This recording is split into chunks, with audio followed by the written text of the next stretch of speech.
Oh my god, I have to see. Ooh, sinking a little.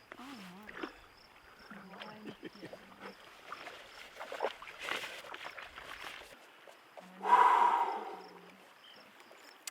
Welcome to Scotch and a Beer Camping Edition. As you can see, I'm joined with my friend here, CJ. How you doing? May or may not have know of him from my previous episodes from when I first got into drifting. Oh, hey, dipshit. He's definitely one of my gigantic influences. So we're out here in the middle of nowhere near Abiquiu, New Mexico, camping by a river. I haven't done a Scotch and a beer in like 5 weeks, so I figured it was high time to make it happen. We've got our pink silicone cups for the Scotch, and we've got these here Pabst Blue Ribbon Extras, which just mean they got more alcohol in them. 6.5%. Beyond a blue ribbon. This is beyond anything a regular Pabst Pabst can provide. Platinum ribbon. Also, since we are camping in New Mexico, I'm gonna bust out. Hey, you stay away from that camera. Little shit. Oh, perfect. We're gonna bust out the old Cole Keegan. This was a gift from my buddy Scotty, so we're gonna bust that out. It's brand new and New Mexico strong. Bottle number 490. There may be some wind noise, and I apologize in advance, but it's so funny.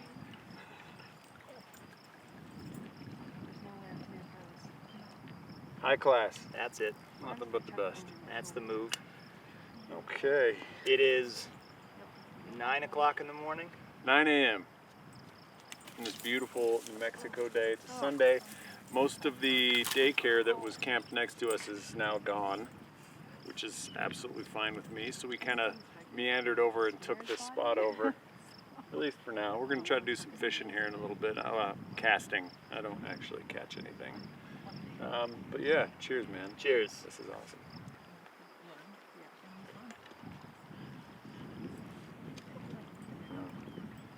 It's smooth for a New Mexico. It's good. Scotch. Single malt, since it's not technically a Scotch. Oh my god. And the PBR. Nothing like 9 a.m. day drinking. Dog's going nuts. So, CJ, Yeah. how did you get into drifting? So I think it was probably 2003, something like that, that I first saw drifting properly. I had always been into like WRC stuff since I was probably 16. Watched it on Speed Network all the time. I thought it was just the coolest form of motorsport. I still do, really. But you know, the kind of excitement of watching cars slide around and you know, driving in the snow in Colorado where I grew up, you know, that's just something that you do. You know, you go out, like you probably did it down here too.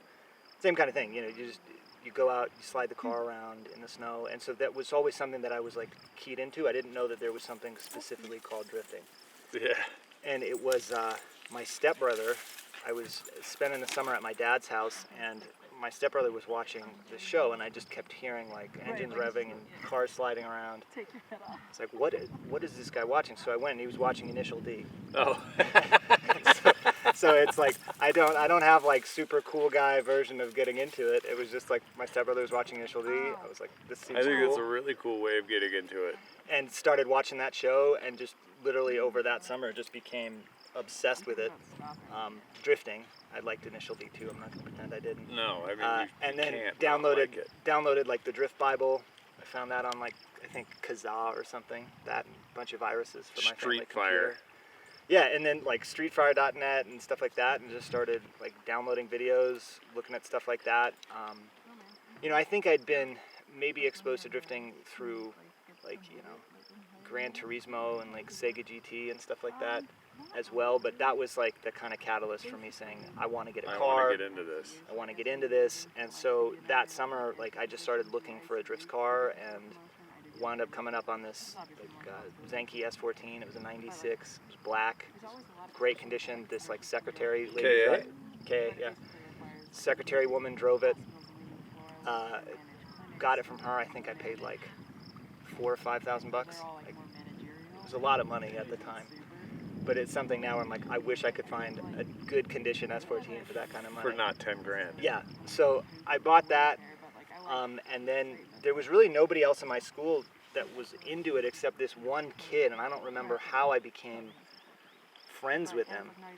This dude Jake, and we wound up just kind of, he had like a 280ZX, and we would just go hook turn, you know, and slide around and just, you know, goof around in parking lots and stuff like that around Golden. And eventually, you know, we started getting better at it, and you know, there's tons of great mountain roads and stuff around there. So we just kept going up, you know, going up on the mountain roads, and you know, that's how I got into drifting. Really. That's pretty That awesome. was like the first, I don't know, maybe the first year and a half, because I was still in high school. I was like senior, junior year. So that was 4 years before I met you. Yeah. 4 years before I was into drifting. 4 years before I wasn't even really into cars at all. Drifting is really what got me into cars. Exactly. Same. I'd always like played Gran Turismo, and so like I knew, you know, I was aware of cars, and I liked them in the way that like any 16-year-old dude does. So, But it wasn't like a huge thing for me. so what was your first actual event that you participated in, or did you go to a drift event before you got into drifting? No, never went to a drift event before I got into drifting. First event that I ever attended in terms of driving was at Island Grove Regional Park in Greeley. And Was that like a parking lot event? yeah, Island Grove is like, I think it's like, they hold like rodeos and stuff there. Perfect. And so at Island Grove, they would set up these events, and they had been going on for a little while, maybe like 6-8 months before like I started going. But yeah, went to one of those, just had a blast. But I think, you know, everybody has this experience when you're new. You know, I'd been street drifting for a while. I didn't think I was like good, but I didn't know how good everybody else was or what everybody else was going to be like up to. So it was a little intimidating, you know?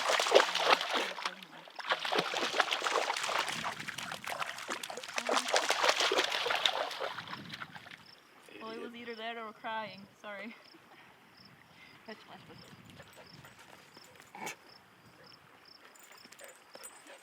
What is he looking at? The stick that they threw in the fucking middle of the river. He's stressed. So yeah, I think it was probably 2004, 2005 parking lot event, and went and like found out like I was decent in terms of driving ability at the time, and that's when I met my buddy Travis, because nobody really had like built cars. What Like was he driving? So he had this white FCR X7 turbo. So he's always been an RX-7 guy. He's always been from the beginning. From the beginning, and I remember seeing that car drive and hearing it, and like I'd never seen a car with really a roll cage. It was like fully caged. Oh, he was already set up back. It had a Haltech. It was a turbo car, and I just remember like looking at that car and just thinking, wow, like that is a really cool car. Like this is a legit, like a really, really cool car. And he gave me a ride in it, and I just remember it felt just super raw. And also Travis rips. He's a really good driver. Yes. So it was that combined with this car that just felt really raw and snappy, and it had power. And I remember like leaving that event and just thinking, wow, FCs are really cool. I'm reevaluating my life. Exactly. And it was literally like at that point, you know, I'd been building my S14. It had like a Nismo LSD, KTS coilovers. I think that was about it. I think it had like a Momo wheel in it. Basics. Or not a Momo wheel. It was a it's like a rally. They mostly do rally stuff. Anyway, it doesn't really matter. I had a suede steering wheel in it. It was basic, but it was starting to get good, and I had bought like an SR20 that was sitting in my garage that I was going to do a swap. And after riding in Travis's car, it was just like, I got to change. I have to get an FC. I'm going to sell my car. And within a couple of months, I had located this RX-7 in The gray one. the gray one that I had, and it was this gray Turbo 2. Found it in Vegas. And so what wound up happening was, I don't know, do you remember like GT Live? It was an event. I do. So I think it was before I knew Travis, or maybe around the same time, but I think it was before I knew Travis. for 2 years in a row, I think in my junior year and senior year of high school, we drove out to California to go to Irwindale to go to the D1 events that they had.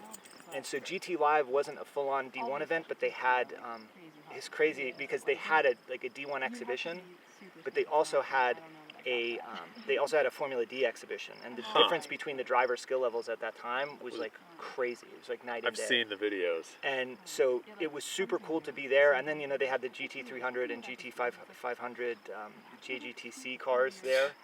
But that was an incredible experience for me because we'd be walking around the pits and it would be like Nomuken and like Kazama and like these D1 guys that we were watching in videos that you like idolize. Now you get to see them. And so now you get to see them and meet them and get pictures with them. And that was just super cool. And then it was, then it's just funny stuff like you're walking around the pits and I have this like long conversation with this guy about FCs. Well, and it was Paulak. Yeah. But like I didn't know who Justin was. I was like, this guy has a really cool car. Like, and you're just like talking to each other, So on the way back from that, pick up this FC. It won't start. Like, it's like finally we get it started and it like smokes out the cul-de-sac it just completely smokes out this cul-de-sac. And so we're like, we better get out of here. So we hit the road and I'm in this car. It was a gray Turbo 2. I think it was like an 89 maybe. But really nicely put together. It had R33 GTR wheels, like a ATS Def Force differential, Exity Hyper Single, Exity Super Single. Really nicely set up car. Drove it back. I mean, and there were like periods where in Utah, going through like canyon country. Oh, you drove it all the way back. Yeah. Dead of winter too. It's like December, so it's like freezing. Doesn't have a heater. Air's just rushing through the firewall. I had like a blanket I had bought at a truck stop on, like over my legs, and Jake is like sitting there, just like FC things, just like trying to wipe the window off to get all the like fog off of the window. And so at one point we're in like the Canyonlands in Utah, and I go to pass this van, and so my buddies were following me in a different car because we had driven out separately, but they're following. So I go to pass this van, and I downshift and get on the gas, and the FC just shoots a ball of fire like 6 feet long out of the back. And this van, I guess, just lays on the brakes and pulls off to the side. Like, what the hell is going on? But get that car back, get it back to Colorado. At that point, I think I had graduated from high school and was living in a house, this like rat bag house that we wound up calling Throat Stab. And it was me and Jake and Travis all lived there. And then our buddy Tony would always kind of sleep on the couch. He was great. And yeah, we lived there. I think at one point there were like 13 cars there. It had like a side yard that was just full of like junk tires because we'd go dig in dumpsters to find tires to run for events and change them by hand in the front yard. And so yeah, that was a long answer to your question, I guess. But that was kind of how we got into the point where like I had an FC, like getting into drifting, and at that point that was like our whole life. Yeah, no, it was. We would work and focus on the next event. You'd work on your car, like that was it. Were there competitive events in Colorado at that time, or were they still just kind of fun events, demo events? So, sort of. I think there were competitive events, but the problem is that there really weren't a lot of competitive drivers, and I include myself in that. Like particularly early on, I think pretty much it was Travis and this dude Skippy McMahon. And they were pretty much the two guys who were good and competitive enough and consistent enough. Mm-hmm. And it took me a while to get anything like consistent so that I could actually drive. But I was never like super, super good. But yeah, we would have competitions. But I mean, what's a competition when top 8 is like 2 people do the course, everyone else kind of does zeros. It spins or understeers. It's Zero pluses. Yeah, there weren't a lot of competitive events, but it was a weird time because there was a lot of events. There was stuff up in Greeley. There was one time out on the western slope in Grand Junction, there was this kart track we went to. That was an amazing event. That was like one of my... What place was that? I can't even remember the name. Does it still exist? I think it still exists. But they don't do drift. But they don't do drift events anymore. They did like one, and that was put on... Like never again. Yeah, that was put on by these 2 twins out there. That was a really cool event. And that was the first time I had really driven at like a real track. And that not was just a like, parking lot. And not just a it parking changes lot. everything. And that changed so much. That was great. So, yeah.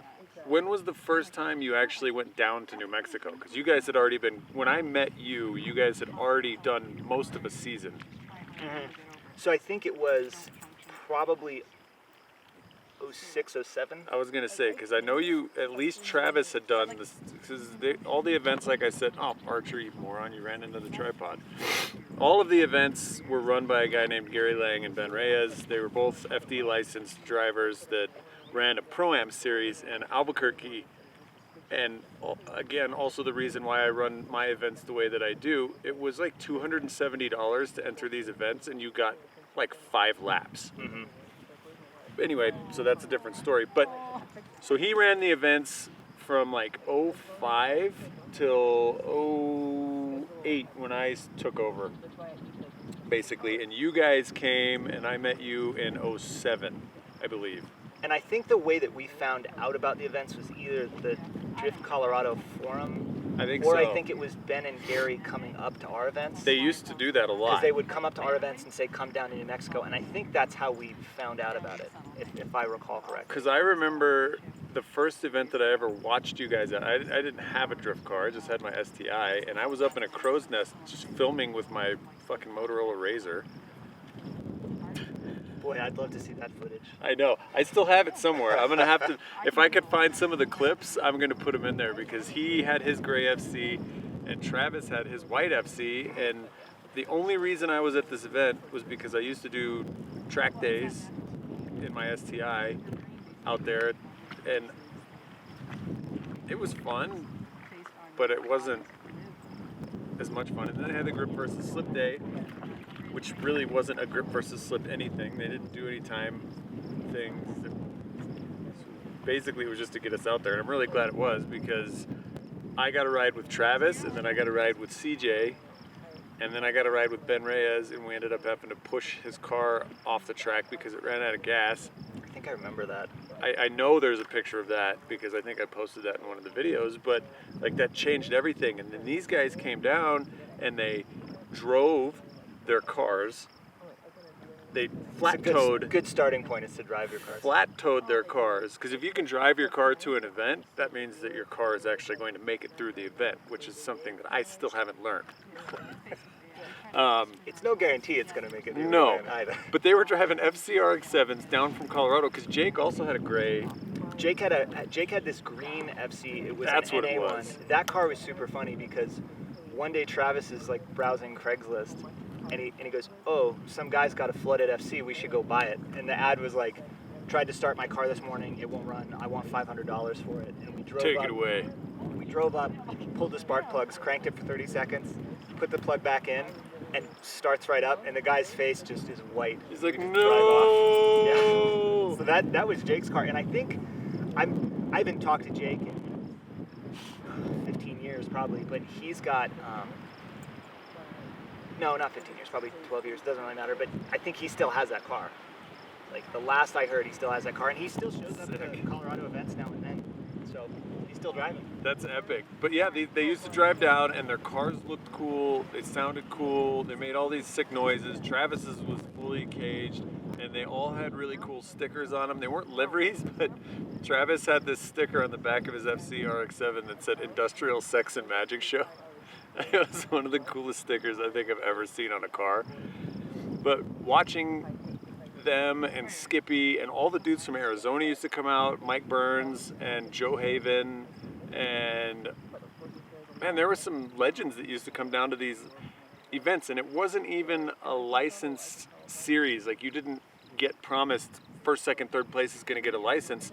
You competed in this series that was $270 per event, and the top one driver, Maybe, yeah. got, I think only one person got the invite to Laughlin. I think at that time, and I don't even remember what the series was. I was never like competitive to get the license, but that was 07 that we went to Laughlin because Travis won the spot, and I think it was maybe the top 2, but in any case, It definitely wasn't more than 2, because I remember there being all sorts of drama. I wasn't even close. I think that first season I ended up close to last, but it was insane to see these guys drive, and I still didn't even have a drift car, and I was like, you guys could just come stay with me Yeah. at my house, and Great. we would barbecue, and they would go to the drift events, and we would fix cars in the driveway, and they would leave, and then they would come back for the next round. And by the very next round, I had sold the STI and bought a really crappy gray 240SX. This thing was pretty cool, honestly. It was fantastic, and I'm so glad that I had that, because it was all of 90 horsepower, and I had no idea what I was doing. Well, that's the way to. I feel like people miss all the time how to really learn to drive, and it's not to get knuckles. It's not to get a bunch of power. It's what you really need to learn to drive is like Momentum. a bucket seat, Yeah. a bucket seat, and you do need like an LSD. But if you have those two things and like suspension that's not a total bag of shit, you will learn to drive and you will have a really good time. And then you'll be better when you get power. And then when you get a car that has abilities that you can take advantage of, it's so much better, because people seem to think, I feel like a lot of people look at knuckles as, oh, I have a problem with spinning, I need more steering angle. It's like, that's not the problem. No, you need to learn to drive the Yeah, car so- that you have with the angle that it has. Exactly, and so I feel like that was, I feel like that was a huge advantage for you. I know it helped me a ton in terms of learning to drive. And I think even more important, and the reason why 350Zs are making a huge surge right now, is because you can do more laps than anybody. My car never overheated. I never broke anything because it didn't have any horsepower. Never went through axles, never went through diffs, never went through transmissions, clutches. My first season, I didn't really drive much, but I used to go to all the track days in between and drift at the regular track days, and I never stopped driving. The only time I stopped driving was to change tires. There was this Russian dude, Ilya, who used to show up to Colorado drift events in I a remember rented Ilya. 350Z, and he would rent it, he would blow the tires off the thing, and I guess he had the extra insurance, and he would just take it back as it was. And he was So good. He was good. This dude, like, just literally, he would show up out of nowhere in his car, In a rented 350Z. lay down some awesome laps, and then just disappear. And then a few years later, he He built had a, the SC300. he built a pretty sweet, I think, 2J SC300. Yeah. And again, that car had more problems, I think, so he drove less. But yeah, But that's there's- key.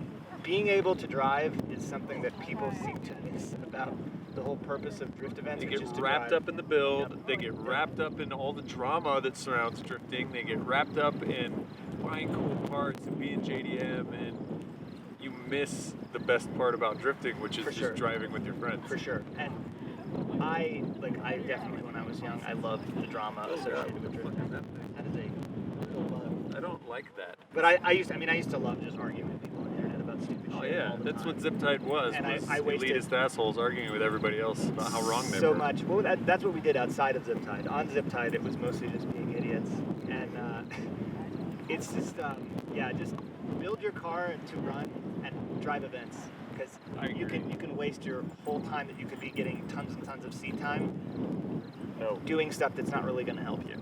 I think that's Agreed.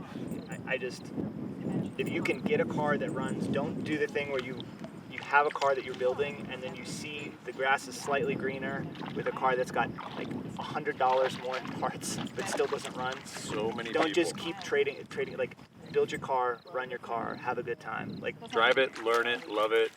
what I think about even like, I think what influenced me on that was there was I think it was Grip Video Volume 2 or 3 or something. And they had a segment on the Pinkachura dudes. And I'll never forget, like, I thought those were the coolest looking cars when they were all kind of gray. Yep. And I'll never forget, like, there's a scene where, like, they've been drifting and then they're all pulled over and, like, they're all popping the hoods and it was all KAs. And there was just, like, unmodified KAs on these cars. I was like, oh, I guess you can drift without needing to, like, SR swap your car and spend a bunch of money and do this stuff. So, Lindsay, you saved my life, dude. Thank you. Love you, bro. If only more people would. There are guys in the New Mexico scene that have literally been building their cars for 8 years and haven't gone to one drift event. Not a good idea. in 8 years. Not a But they're good like, idea. dude, I think I'm gonna finish it this season, and I'll come back out to the events. It's how I approach my sex life and my marriage. I always tell my wife, I'm like, it's gonna happen. It's gonna happen eventually. Don't worry about it. I'll put in the work, but I'm gonna be back there doing cock push-ups. yeah, when I'm done, you be ready. all I need is one. But then I'm tired, and I'm not. It's not don't the wanna right do move this for like my headaches. So after that first season, we became friends. You guys used to come down all the time, and then you just stopped. Like once Gary left, and there wasn't like the lure of Pro-Am licensing, nobody came to New Mexico for a very long time. For another 3 years, basically, until I did No Coast for the first time. So I think. So in 2008, I moved to Vancouver, BC to That's go to right. university. You So that was moved. kind of like, I was out of drifting for probably 2 or 3 years where I really wasn't driving, but up there I would go to like a lot of like Washington State events. Made a lot of really good friends up there. And, come here. But made a lot of really good friends up there. But yeah, I mean, I was like almost not driving at all for a couple of years. And then Travis didn't drive other than events out there. Like he didn't drive in New Mexico anymore. The Arizona guys stopped coming.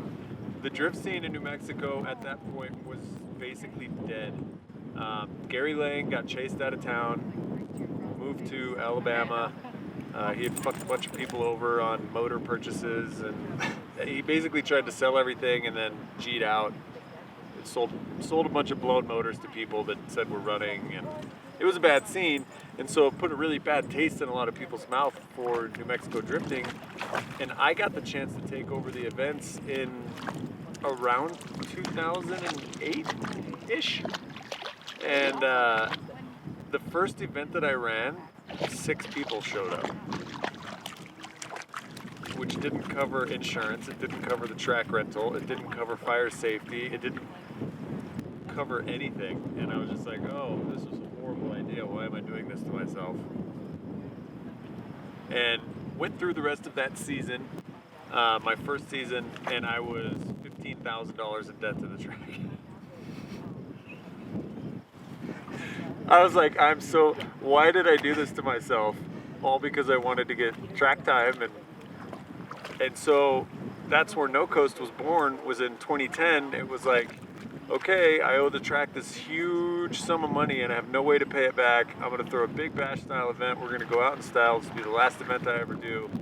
And like 35 people showed up to drive at $150 a piece. And then we got like 350 spectators showed up. Somehow, don't know what the hell happened. Dudes came from Arizona, lots of dudes came down from Colorado, and it felt really good again to have the Colorado guys. Brandon Hack came. Yep. It was Also, amazing. Brandon I'm Whitnick. so jealous of your FD. You Yes. bastard. Like, Congrats, bro. congrats. That thing's Congrats. smexy. But yeah, and then that event paid off my debt for the season. So that's basically how I run all of my events to this day, is I rack up a debt all season from not having turnout, and then No Coast pays that debt off at the end of the year. So that's how we've been running events out here for 10 goddamn years now. We're on our 10th No Coast, which you need to drive at.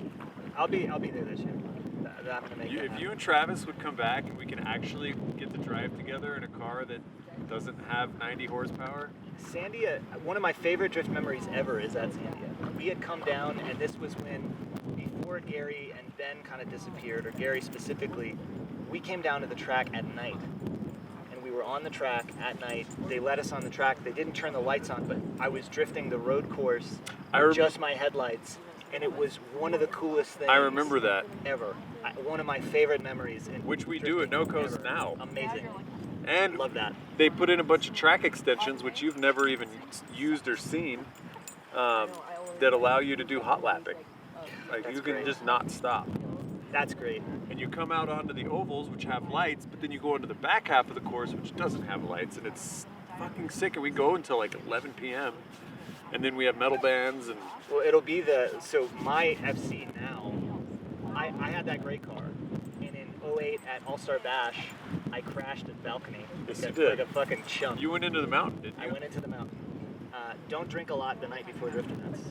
Good pro tip. Says No Coast. And so I crashed it and bent a tow rod, and And Paulak was super helpful. He's like, just hit that son of a bitch with a hammer. Like, Bent it down place. enough where I could drive the rest of the weekend, but didn't really feel super confident. Had a great time. So like, that was still your gray one, That was and still then my gray. Travis had built that black convertible. Travis had that the was black- the sickest Yep. car I think I've ever seen. Travis had the black convertible at ASB, and that was like the coolest car ever. And that car basically meant that his white chassis was just sitting there. And so over like a winter break, because then I left, that was like June of 2008. Then I went up to Vancouver. I came back for winter break, and over winter break in my dad's garage, I swapped everything from the gray car to the white car. And I still have that thing to the day. Although it's still, right now, it's just sitting in Travis's yard in Denver. I think it has a weed growing through Please the door. put the Industrial Sex and Magic sticker back on it. We need to before you come get No those Coast. remade. And let's do Unicorn Slide Squad reunion. I love it. What I really want to do is I Oh want to my like God. remake the Industrial Sex and Magic show like sticker in like a really cool kind of way. Like I think what would be really cool to make is like the kind of like the wild looking like Japan style team stickers, and have like I would love to play around with that. I think we should let's do do something like that. Let's get the USS back together, and I'll actually enter Team Tandem for the first time since I've done No Coast. Well, I haven't drifted very much. That's in fine. Years, I so don't even give a prepare shit. to lose. That's fine. I lose at everything. I'm okay with it. But I just want to drive with you guys again. Yeah. No, we'll do that. And Travis has. Does he still have his orange FC, or did he get rid of that? No, he sold that a while back. He had like an LS FC that just ripped, and it was the ugliest fucking car I've ever seen. Or how did he go from having the most Travis is- stylish to I don't give a shit? So his white FC was one of the coolest looking cars ever. Ever. It was slammed. It had cool wheels. Big, great cool wheel fitment. wheels. You couldn't see tire ever. He drove the fucking wheels off of the thing. The black vert is like a legendary car. Like this dude Brad, he's Texas dude. He's down in Florida now. He has it. Brad, you'll never make it as cool. I'm sorry, but Brad's got it now. And then Travis went from that, and he had this orange. It was the FC. one that was in Motorcycle vs. Car Drift Battle 3. Yes, and it is, as anyone who's seen that video, million plus people can vouch, really ugly. It was the ugliest car. But he Travis just didn't give a shit. Travis was like, no, I like it. It's different, and I love that about that dude. He's never doesn't cared. care. He was like, when I met Travis, he is like this rail thin, like super hipster dude. Still is. And he was like the hippest guy I'd ever seen. One of the best people on earth. I agree. Then he transitions from that to just being like cowboy mountain man style dude. And it's He was a man of the town. he's just who he is. He's like the best guy in the world. But that orange car sucked. That orange car Although was. it seemed like it ripped. It's funny because he came down to a no coast. He did one lap, something broke on it, and he put it back into the trailer and just drank for the rest of the weekend. Sounds awesome. It was so good. I remember one time we drove down to a New Mexico event. You did. And that was right after I think I'd got the gray car because I had like templates on it so I could drive it without emissions. 'Cause Nice. It was never going to pass it. And yeah, that was, I remember waking up at your house at something like 4 or 5 in the morning to get back on the road to Denver because we didn't want to be in like 100-degree heat and Nope, use just driving rotaries. dense boxes. So that was good times. That was fantastic. So let's recreate that again. You guys Yeah. can come stay at my house again. Awesome. We'll wake up early. We'll go to the track. We'll break stuff. We'll fix stuff. We'll drink. Let's make it a reality at No Coast 10. Yeah, I'm into it. I mean, The reunion of USS. we got to do it. I think it'd be great. I'm One, I super would have into never that. thought that, driving down to New Mexico, flat towing. I think the first time I went down, I flat towed with like my grandpa's You guys had a big van. Tundra. Travis's van. Fucking. Travis's van. He had a blue. You guys can stay at my house. No, we're just gonna sleep in this van. And I was like, He had it's a, gonna be 112 degrees out here. he had a What the blue fuck? Dodge Ram. That it was a pretty sweet van. And yeah. I have pictures of that too. I'll try to find those. I got pictures of CJ. I just never Travis. thought doing that. Then it would be fast forward to 13 2020. years later, and we're like camping and married. I know. Like, life is just weird. And It is. the best thing about drifting is the people that you meet doing it. I think probably 99% of people in drifting are the worst, but there's like 1%. That 1% is Keepers. the absolute best people you'll ever meet in your life, like lifetime friends. Agreed. And you can, if you do drifting and you go to events, you meet people from everywhere. You meet amazing friends.